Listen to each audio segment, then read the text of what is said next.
In this episode, we are briefly summarizing Season 3 of The Wire and also going over why it is such an important season and how it manages to get its main message across to the viewer. In this season, we develop an understanding of just how interconnected the legal and illegal worlds actually are. Season 3 of The Wire initially aired from June 1st to August 24th, 2003. Season 3 of The Wire takes us deeper down the rabbit hole right where Season 2 leaves us. From the beginning, we realize that what makes this season stand out amongst the others is its focus on the political world. In the political sphere, we are introduced to Thomas Carcetti and his rise from being a member of the Baltimore City Council to running for the mayor's office. Carcetti's political aspirations are largely fueled and inspired by the apparent corruption and urban decay he sees throughout the city. Carcetti poses a threat to the political establishment in the same way that Marlo Stanfield represents a threat to Avon's established order in the streets. Season 3 is all about how the new breed of invasive species consumes the established order, disturbing the ecosystem of Western Baltimore, and how everything we have seen so far is merely part of a never-ending cycle reinforced by the political class. Season 3 depicts how ambition and corruption are the common threads and major driving forces behind both the legal and illegal institutions. The legal and illegal world are just two sides to the same coin. The political ambitions of Mayor Clarence Royce and Tommy Carcetti are nested together like the ambitions of Avon, Marlo, Stringer, and Omar. Season 3 shows us firsthand how their visions and decisions directly impact their city and those that dwell within it. At the start of Season 3, the outcomes of Mayor Royce's decisions to demolish the high-rise towers are quickly realized when the murder rate starts to rise.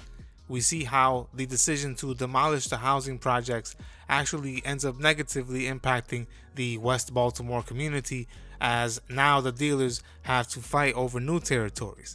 As a result of this increase in violence and murder, Mayor Royce with his team try to improve their crime statistics. They push down on Irvin Burrell and his subordinates in the police department. The season goes on to mainly focus on showing us how the political world destroys the lives of its citizens, and how this destruction is then used as an opportunity by the politicians that govern them.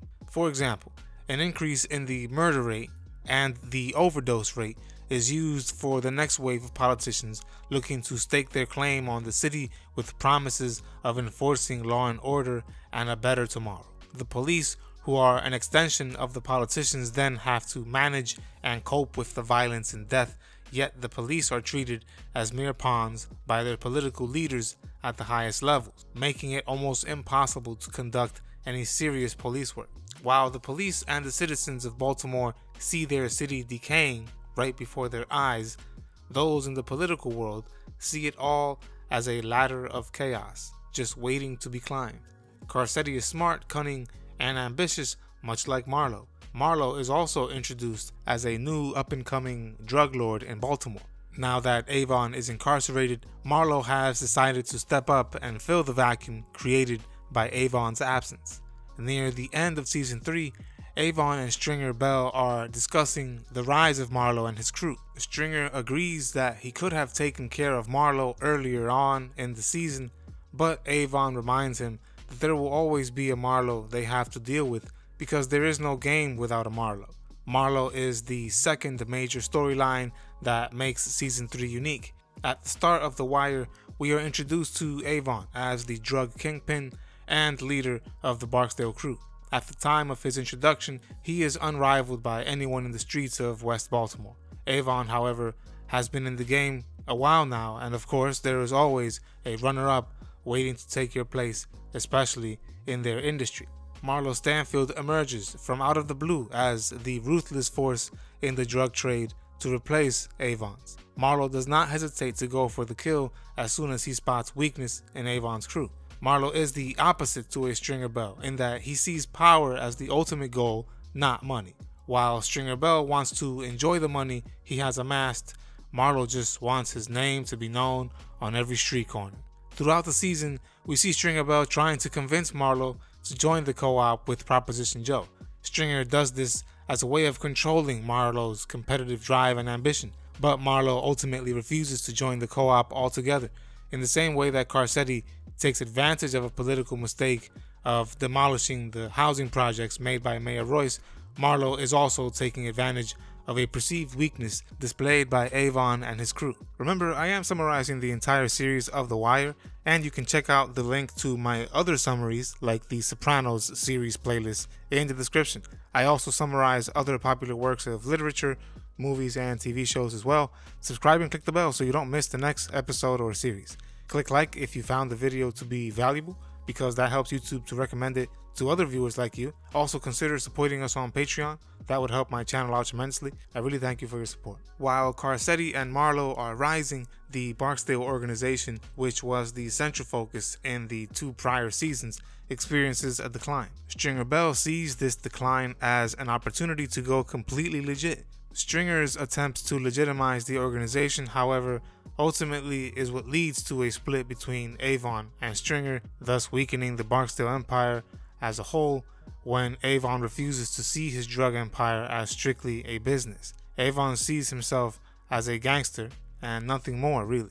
The character of Brother Mouzon is introduced as a way of showing the viewer just how the criminal underworld is just as connected as the law enforcement world. For example, McNulty is seen throughout the series seeking help from his friends in the FBI, who are themselves seen as having greater resources and technology.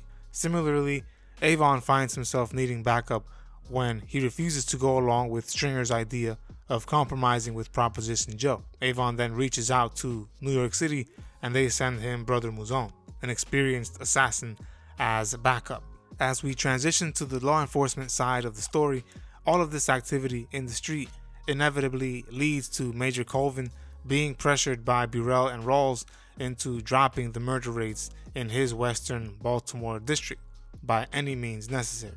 After witnessing a couple of fellow police majors like himself be demoted for failing to reduce their district's murder rate, Colvin eventually ends up legalizing drugs in certain sectors of his district where the police are not to arrest those buying or selling drugs there as long as they are non-violent.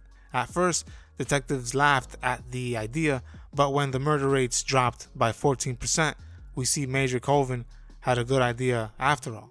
Although eventually the area dubbed Amsterdam gets discovered and the entire project gets demolished, literally, in this story arc, Season 3 shines the most, in my opinion. Here we see Major Colvin has a good idea when it comes to actually reducing crime. He accepts that crime will happen, and so he oversees the drug deals as a way of controlling them, making them less violent, causing less murder. This solution works in the end for Colvin. However, it sends the wrong political message and therefore must be erased, stamped out, and ignored.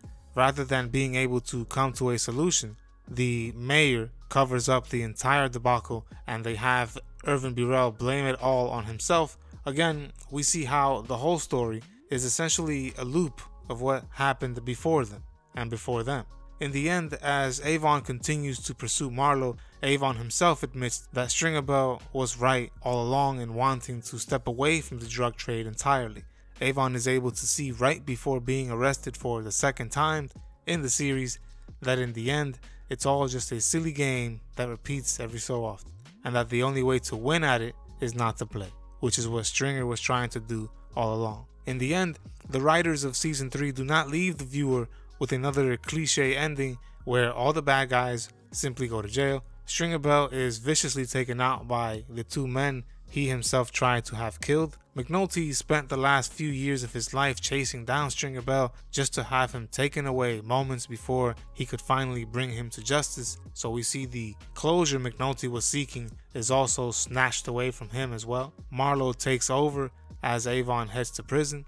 Garcetti climbs the ranks towards the mayor's office as Mayor Royce is on the decline. In Season 3, we see how hard it is to fight corruption because it comes from both the legal and illegal elements of society. There is no clear way to fight crime and urban decay if every major player involved, from the drug dealers to the mayor, benefits from the pain and suffering of those it governs and sells to. This short essay is why I believe Season 3 of The Wire is the greatest season of all time.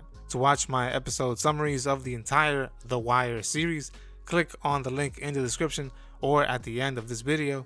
In the description, you will also find additional links for supporting our channel.